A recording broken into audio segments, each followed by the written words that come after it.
Chapter 11. Pleasington's Bridge. A shout went up from the onlookers at the shoot. Chet tried to grab Frank's assailant, but the fellow gave him a quick shove, which sent the stout boy sprawling. And then the stranger whirled and darted along the fringes of the crowd. In a second, Frank staggered to his feet. Despite the pain from the blow to his head, he set off after his adversary. Chet raced behind. Joe, who'd been attracted by the noise of the crowd, joined the chase. As the attacker ran into the woods, Frank was hot on his trail. But suddenly, a voice like chilled steel rang out. "Stop where you are!" A long rifle barrel protruded from behind a tree. Frank immediately recognized it as that of the youth. In a flash, Frank hurled himself to the ground behind a bush. As he lay there, wondering what he should do next, the ambusher uttered a cry of pain. The weapon dropped from his grasp, and then the rifleman turned and dashed off through the brush like a streak of lightning. "Are you all right, Frank?" came a voice from behind him. Frank rolled over to see his brother looking down at him anxiously. "Did you do that?" Frank asked as he rose from the ground. "Sure did. When I saw you drop, I figured something must be the matter. Then I spotted the rifle barrel sticking out from behind the tree, so I grabbed a rock and threw it. Pretty good pitching, if I do say so myself." "I'm glad you didn't miss," Frank replied wryly, advancing with Joe toward the place where the weapon had fallen. "You probably saved my life." Frank picked up the rifle, and the two boys returned to where they'd left General Smith. Enraged by the story of an unwarranted attack on Frank, the general immediately went out to find an official and report the incident. "Did you find out that guy's name?" Frank asked his brother as they were examining the firing piece. "No, but maybe the general did. Here he comes now." General Smith hurried with the judges of the meet. With them was a policeman. Joe told of the ambush incident. "That kid won't get away with this," the policeman declared. "I'll report it right away." Joe asked who the boy was. The general answered. He signed the register as Jimmy somebody, but he scribbled the last name. We can't make it out. "Probably done on purpose," Frank remarked. Suddenly he snapped his fingers. "Why didn't I think of that before? I'll bet Jimmy is Junior. The Junior of Bush's gang? That rifle certainly looks like the one that was set as a trap in the woods." Their conversation was interrupted by the sound of somebody crashing through the bushes. Out burst Chet. His clothes were bedraggled, and perspiration was pouring from his face. "Where have you been, running a marathon?" Joe asked his friend, who was gasping for breath. Frank threw his arm around the boy's shoulders. "Take it easy, Chet. We can wait." When his breathing was normal again, Chet swallowed hard and said, "I saw him. I know where he went." "Who?" "That guy who socked Frank." Chet said that he'd seen the stranger flee and had circled the woods and spotted the fellow coming out of the trees at the edge of Centerville. He'd headed into town and Chet had followed, unobserved, it seemed. I saw him run into the hotel," the boy reported. "I peeked in a window, and there he was in the lobby talking to Professor Randolph." "Good night!" Joe exploded. "I wonder what they're up to," Frank mused. "Let's go and find out."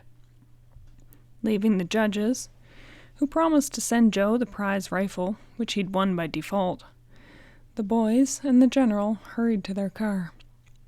Joe locked his borrowed rifle, as well as the vengeful youth's rifle, in the trunk. Then, with Frank at the wheel, the group sped off toward Centerville. The Hardys dashed through the hotel doorway. Joe, in his headlong rush, bowled over a man onto the carpet of the plush lobby floor.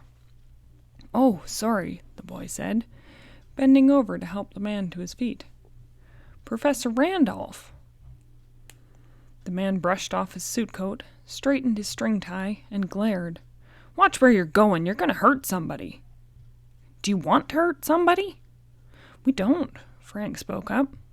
"But we have an idea that somebody you know would like to harm us." "The name's Jimmy," Joe blurted. "Nearly took a shot at my brother in the woods. Where is he?" As the professor stepped back a pace, his eyes narrowing as the general entered the lobby with Chet. "I don't know what you're talking about," he said firmly. "I saw you talking to him right here in this lobby," Chet declared. The professor's eyes snapped fire. "I don't know anybody named Jimmy," he said icily. "If you'll step aside, I'll continue on my way." He hurried out the door and quickly disappeared. "Maybe you've got your wires crossed, Chet.